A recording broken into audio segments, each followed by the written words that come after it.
Darko Cantina.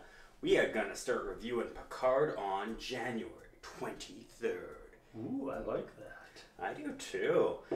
Man, I'm actually legitimately surprised that he is doing a new coming back to do this role again. Yeah, but it is it's a long time. Like that was 90s, right? Yeah, this is like 20, 30 years later. Yeah. Yes. And Jean-Luc Picard was like Patrick Stewart's like flagship role that kind of got him super, super famous. Yeah. Like he was already pretty famous before, but this is like his baby role. And he's kind of risking his whole career on this show right now. Yeah, but he's like 100 years old, so like how much career is there really left? It's legacy now. His legacy. But the show does look, from the previews we've seen, the show does look fantastic. I am so excited. It looks like it has a much more cinematic vibe than, well, especially going back to Next Generation, but the last few TV entries of Star Trek, this looks more closer to on par with the Chris Pine movies. Or Discovery even, a little bit. Yeah, I think it looks, even has more of a cinematic look than Discovery. Yeah. I think Discovery still had that kind of, we're a TV show vibe, where this one, it's got all, and it's bringing back all those faces. I know, they're not just bringing back old faces or introducing new ones, which is kind of nice because it's completely just a throwback show, which I don't think is what people want necessarily. I'm sure some people want that. But. Yeah, it's not strictly a remake. It's more, all right, these characters are 30 years older. They have 30 years more of experience, 30 years more life. And like Picard is retired. He's old. He's out of the game. And he comes back. What?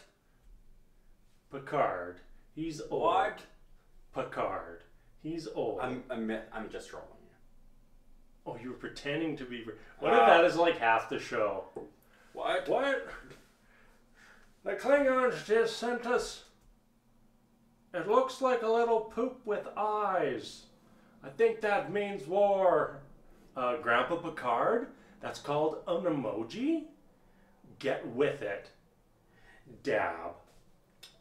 Wow. I thought you were going to go a whole different directions with the poop emoji with the Klingon, because I was thinking like literally a No, they were Klingon. They were identifying themselves as poop emoji. But you know when that's like you got a little poop that's hanging on? That's called it's a Klingon. Klingon, yeah. Yeah, so that's the emoji they use for themselves. Out of all the things I thought we were going to talk about, this was not on my list. No, this wasn't on your list. What was on your list? I didn't have anything on my list. Well, I'm really looking forward to the new show. I think it looks like a huge leap forward for Star Trek on TV, and I hope it can hang with the last set of Chris Pine movies. I felt they were a lot more serious.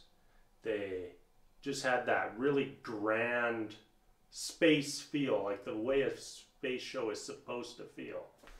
And I hope they can pull in a little bit of that for Picard. I think so. And this is probably our first time we are going to get to see Picard as an admiral and not a space captain. Although I have a feeling he's going to get control of that ship. Immediately. Yeah. Something bad's going to happen. Immediately. He's going to be the admiral on the ship, captain's going to die, and then boom. He's running everything. Yeah. And he's going to somehow He's going to be like a renegade. It's all happening. Yeah. And I'm really hoping that it flows more story throughout. I really hope we don't have like the introduction with this cool story and then we have 20 episodes of filler. I'm really hoping that they don't do that. What I'm actually most excited about is to see good old Picard get into a fight scene with his fisticuffs. They showed in the preview him with the sword. On guard? On guard. And then he just fucking stabs the guy in the throat. And murders him. Just straight up murder. I am Picard! You will respect me! You don't think that's going to happen? Yes.